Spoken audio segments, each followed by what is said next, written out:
ವೈಜ್ಞಾನಿಕ ಸಂಶೋಧನಾ ಲೇಖನಗಳು ಇದುವರ ತನಕ ಏನು ಪ್ರಕಟವಾಗಿದ್ವು ಅದು ಕೇವಲ ಕಳೆದ 10 ವರ್ಷದಲ್ಲಿ ಪ್ರಕಟವಾದವು. ಅಂದರೆ ಇದುವರ ತನಕ ಅಧ್ಯಯನ ಮಾಡ್ತಾ ಇದ್ದಂಥವ್ರನ್ನ ಯೋಗ ಎಬ್ಬಿಸ್ತು. ನೀವು ಸಹ ಸಂಶೋಧನೆ ಮಾಡಿ ಮತ್ತೆ personal consciousness to others consciousness ಅದು ಕನೆಕ್ಟ್ ಆಗುತ್ತಾ ಅಂತ ಎಲ್ಲ ಗಣ್ಯರೇ, ಸಭೆಯಲ್ಲಿ ಕುಳಿತಿರತಕ್ಕಂಥ ಮಾತಾ ಭಗಿನಿಯರೇ, ಬಂಧುಗಳೇ,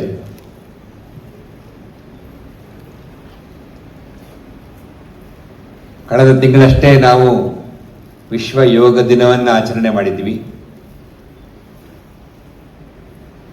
ಸುಮಾರು 15 ವರ್ಷಗಳ ಹಿಂದೆ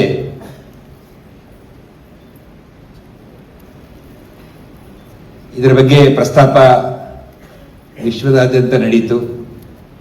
ಯೋಗಕ್ಕೆ ಒಂದು ರೀತಿಯಾದಂಥ ಮಾನ್ಯತೆ ಸಿಗಬೇಕು, ಅಧಿಕೃತವಾದಂಥ ಮಾನ್ಯತೆ ಸಿಗಬೇಕು ಅನ್ನೋದ್ರ ಬಗ್ಗೆ ಅನೇಕ ಯೋಗ ಆಸಕ್ತಿ ಇರತಕ್ಕಂಥ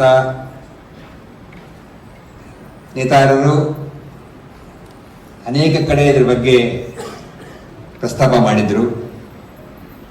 ಆದರೂ ಸಹ ಯೋಗಕ್ಕೆ ಅಧಿಕೃತ ಮಾನ್ಯತೆ ವಿಶ್ವದಲ್ಲಿ ಒಂದು ರೀತಿ ಸಿಕ್ಕಿರಲಿಲ್ಲ ಅನ್ನುವಂಥದ್ದು ಎಲ್ಲರ ಗಮನಕ್ಕೆ ಬಂದಿತ್ತು. ಆದರೂ ಸಹ ಯೋಗವನ್ನು ಅನೇಕರು ಅಭ್ಯಾಸ ಮಾಡ್ತಾ ಇದ್ರು. ಆಗಲೇ ಹೇಳಿದ ಹಾಗೆ ಸ್ವಾಮಿ ವಿವೇಕಾನಂದರ ವಾಣಿಯಿಂದ ಪ್ರಭಾವಿತರಾಗಿರ್ತಕ್ಕಂಥ ಪ್ರಪಂಚದಾದ್ಯಂತ ಎಲ್ಲರೂ ಸಹ ಯೋಗದ ಕಡೆ ಗಮನ ಕೊಡ್ತಾ ಇದ್ರು. ಅದಾದ ನಂತರ ಕೆಲವು ವರ್ಷಗಳ ನಂತರ ಯೋಗದ ಬಗ್ಗೆ ಆಗಿರ್ತಕ್ಕಂಥ ಸಂಶೋಧನೆಗಳನ್ನು ಅನೇಕ ಅತ್ಯಂತ ಪ್ರತಿಷ್ಠಿತ ವೈಜ್ಞಾನಿಕ ಪತ್ರಿಕೆಗಳು ಬರೆದವು.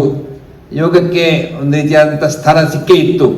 ಆದರೂ ಸಹ ಅದನ್ನು ಅಧಿಕೃತ ಮಾಡಬೇಕು ಅನ್ನೋ ದೃಷ್ಟಿಯಿಂದ ಹೋರಾಟ ನಡೀತಾ ಇತ್ತು, ಮಾತುಕತೆ ನಡೀತಾ ಇತ್ತು. ಅದರ ಕಡೆಯ ಪ್ರಯತ್ನ ಅಂದಾಗ ನಮ್ಮ ಮಾನ್ಯ ಪ್ರಧಾನಮಂತ್ರಿಗಳು ವಿಶ್ವಸಂಸ್ಥೆಯಲ್ಲಿ ಅವರ ಚೊಚ್ಚಲ ಭಾಷಣದಲ್ಲಿ ಯೋಗದ ಬಗ್ಗೆ ಪ್ರಸ್ತಾಪ ಮಾಡಿದರು.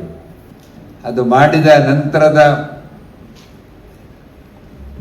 ವಿಶ್ವಸಂಸ್ಥೆಯ ಅಧಿವೇಶನದಲ್ಲಿ ಸರ್ವ ರಾಷ್ಟ್ರಗಳು ಇದನ್ನ ಒಂದೇ ಕಂಠದಿಂದ ಒಪ್ಪಿಕೊಂಡು ಯೋಗಕ್ಕೆ ಪ್ರತಿ ವರ್ಷ 21 ಜೂನ್ ನಾವು ಅದನ್ನು ವಿಶ್ವ ಯೋಗ ದಿನವಾಗಿ ಆಚರಣೆ ಮಾಡಬೇಕು ಅಂತ ಘೋಷಣೆ ಮಾಡಿದರು. ಸೊ ಹಾಗಾಗಿ ಯೋಗ ಅಧಿಕೃತವಾಗಿದೆ ಅಂತ ನಾವು ಭಾವಿಸ್ಬೋದು. ಆದರೆ ನಮ್ಗೆ ತಿಳಿದಿರಲಿ, ಕಳೆದ 15 ವರ್ಷದಿಂದ ಯೋಗದ ಬಗ್ಗೆ ಇರತಕ್ಕಂಥ ಗಮನ ಎಷ್ಟು ಹೆಚ್ಚಾಗಿದೆ ಅನ್ನೋದಕ್ಕೆ ಕೆಲವೊಂದು ಉದಾಹರಣೆಗಳನ್ನು ಕೊಡ್ತೀನಿ. ಸುಮಾರು 80% ವೈಜ್ಞಾನಿಕ ಸಂಶೋಧನಾ ಲೇಖನಗಳು ಇದುವರ ತನಕ ಏನು ಪ್ರಕಟವಾಗಿದ್ವು ಅದು ಕೇವಲ ಕಳೆದ 10 ವರ್ಷದಲ್ಲಿ ಪ್ರಕಟವಾದವು. ಅಂದರೆ ಇದುವರ ತನಕ ಅಧ್ಯಯನ ಮಾಡ್ತಾ ಇದ್ದಂಥವ್ರನ್ನ ಯೋಗ ಎಬ್ಬಿಸ್ತು. ನೀವು ಸಹ ಸಂಶೋಧನೆ ಮಾಡಿ ಅದ್ರ ಬಗ್ಗೆ ಇರತಕ್ಕಂಥ ವೈಜ್ಞಾನಿಕ ಸಂಗತಿಗಳನ್ನು ಹೊರಗಡೆ ಹಾಕಿ ಜನರಿಗೆಲ್ಲರಿಗೂ ಅದನ್ನು ಅರ್ಥೈಸುವ ಹಾಗೆ ಮಾಡಿ ಅಂತ ಹೇಳಿದ್ರು. ಯೋಗದ ಬಗ್ಗೆ ಪ್ರಾರಂಭವಾದಂಥ ಅನೇಕ ಸಂಘಟನೆಗಳು, ವೈಜ್ಞಾನಿಕ ದಿನಪತ್ರಿಕೆಗಳು, ವೈಜ್ಞಾನಿಕ ಮಾಸಿಕ ಪತ್ರಿಕೆಗಳು, ಮತ್ತು ಯೋಗದ ಬಗ್ಗೆ ಆಗ್ತಿರತಕ್ಕಂಥ ವೈಜ್ಞಾನಿಕ ಅಧಿವೇಶನಗಳು ಸುಮಾರು 10ರಿಂದ 20 ಪಟ್ಟು ಈ ಕಳೆದ 10 ವರ್ಷದಲ್ಲಿ ಹೆಚ್ಚಾಗಿದೆ. ಮತ್ತು ಯೋಗ ದಿನದಂದು, ವಿಶ್ವ ಯೋಗ ದಿನದಂದು ಪ್ರತಿ ರಾಷ್ಟ್ರದಲ್ಲಿ ಸಾಮೂಹಿಕವಾಗಿ ಯೋಗ ಮಾಡೋದನ್ನು ನಾವು ಕಾಣ್ತೀವಿ. ಅದಕ್ಕೆ ಒಬ್ಬರು ಬಹಳ ಸ್ಫೂರ್ತಿಯುತವಾಗಿ ಒಂದು ಉಪಮೆ ಕೊಟ್ಟರು. ಎಲ್ಲೆಲ್ಲಿ ಸೂರ್ಯ ಪ್ರವೇಶ ಮಾಡ್ತಾನೆ ಪ್ರತಿ ಜಾಗದಲ್ಲೂ ಸಹ ಅವನಿಗೆ ನಮಸ್ಕಾರ ಮಾಡ್ತಾ ಇರೋಂಥವ್ರು ನಾವು ಕಾಣ್ತೀವಿ ಯೋಗ ದಿನದಂದು. ಸೊ ಹಾಗಾಗಿ ಯೋಗ ಅದರ ಬಗ್ಗೆ ವಿಶೇಷವಾಗಿ ಹೇಳುವಂಥದ್ದು ಏನಿಲ್ಲ, ನಮ್ಮ ಜೀವನದ ಒಂದು ಆಧ್ಯಾತ್ಮ ವಿಧಾನ. ಭಾರತ ಅಂದಾಗ ಅದರ ಅಂತಃಸತ್ವವೇ ಆಧ್ಯಾತ್ಮ, ತಿರುಳೇ ಆಧ್ಯಾತ್ಮ. ಆ ಆಧ್ಯಾತ್ಮದ ಸಾಧನೆಗೋಸ್ಕರ ಜೀವನ ಶೈಲಿಯನ್ನು ರೂಪಿಸಿಕೊಟ್ಟಿದ್ದಾರೆ. ಅದನ್ನು ಒಂದು ರೀತಿಯ ಪಠ್ಯ ರೂಪದಲ್ಲಿ ನಮ್ಮ ಮುಂದೆ ಪತಂಜಲಿ ಮಹರ್ಷಿಗಳು ಇಟ್ಟಿದ್ದಾರೆ. ಅದನ್ನು ನಾವೆಲ್ಲರೂ ಸಹ ಆಧ್ಯಾತ್ಮದ ನಮ್ಮಲ್ಲಿ ನಮ್ಮ ಜೀವನದಲ್ಲಿ ಸಾಧನೆ ಆಗಬೇಕು, ಆತ್ಮ ಸಾಕ್ಷಾತ್ಕಾರ ಆಗಬೇಕು ಅನ್ನೋ ಒಂದು ದೃಷ್ಟಿಯಿಂದ ಬೇರೆ ಬೇರೆ ವಿಧಾನಗಳನ್ನು ಅನುಸರಿಸ್ತೀವಿ. ಅದೆಲ್ಲದಕ್ಕೂ ಸಹ ಯೋಗ ಅಂತಲೇ ಕರೀತಕ್ಕಂಥದ್ದು. ನಮ್ಮ ಜೀವಾತ್ಮವನ್ನ ಪರಮಾತ್ಮನ ಜೊತೆಗೆ ಸೇರಿಸ್ತಕ್ಕಂಥ ಒಂದು ಪ್ರಕ್ರಿಯೆಯೇ ಯೋಗ. ಅದಕ್ಕೆ ಬೇಕಾಗ್ತಕ್ಕಂಥ ಒಂದು ಇನ್ಸ್ಟ್ರೂಮೆಂಟ್ ಅಂತ ಏನು ಕರಿತೀವಿ ಅದು ಯೋಗ ನಮಗೆ. ಹಾಗೆ ಇಂಗ್ಲಿಷ್ನಲ್ಲಿ ಹೇಳೋ ಹಾಗೆ connecting my personal consciousness to that cosmic consciousness ಅಂತ ಹೇಳಿದಾಗ ಹೇಳ್ತಾರಂತೆ, personal consciousness to others consciousness ಅದು ಕನೆಕ್ಟ್ ಆಗುತ್ತಾ? ಪ್ರಾರಂಭದ ಹಂತಗಳಲ್ಲಿ ಅದಾಗತ್ತೆ. ಹಾಗಾಗಿಯೇ ಸಹ ಭಾವೈಕ್ಯ ಬೆಳೀತಾ ಹೋಗುತ್ತೆ, ಭಾವ ರೂಪವಾಗಿ ನಾವು ಏಕಾತ್ಮತೆ ಬೆಳೀತಾ ಹೋಗುತ್ತೆ. ಇದು ಒಡೆದಿರತಕ್ಕಂಥ ಸನ್ನಿವೇಶದಲ್ಲಿ, ನಾವೆಲ್ಲರೂ ಏಕಾಂಗಿಯಾಗಿ ಬದುಕ್ತಾ ಇರತಕ್ಕಂಥ ಸನ್ನಿವೇಶದಲ್ಲಿ ಈ ಒಂದು ಬೆಸಿಗೆ ಪರಸ್ಪರರಲ್ಲಿಯೂ ಸಹ ಬರಬೇಕು ಅನ್ನೋ ದೃಷ್ಟಿಯಿಂದ ಯೋಗವನ್ನು ನಾವು ಅಭ್ಯಾಸ ಮಾಡಬೇಕು.